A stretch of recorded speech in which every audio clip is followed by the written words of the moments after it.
Dali. We are going, unang-una ma'am, ang reglementary period, mamalasin naman kami pag hindi namin ginawa ang trabaho Bakit? namin. Anong reglementary period? Anong period yun?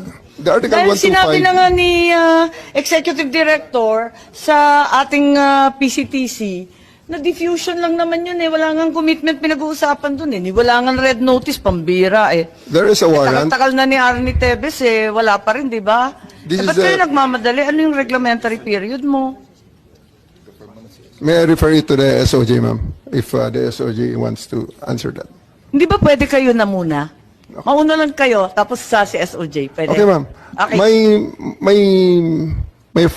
My main processes during the time is that I have implemented a warrant, and it is therefore the person is already arrested by virtue of a legal warrant, and Article 125 comes into play of the revised penal code, which is entitled delivery of persons legally arrested to the proper judicial authority, and I do believe at this point the judicial authority will be the ICC.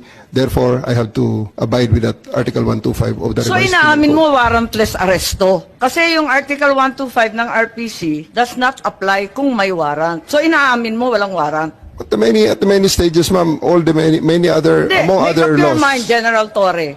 Warrantless arrest ba to o may warrant? Kasi ang liwanag naman ng Article 125 ng revised penal I do code. believe that I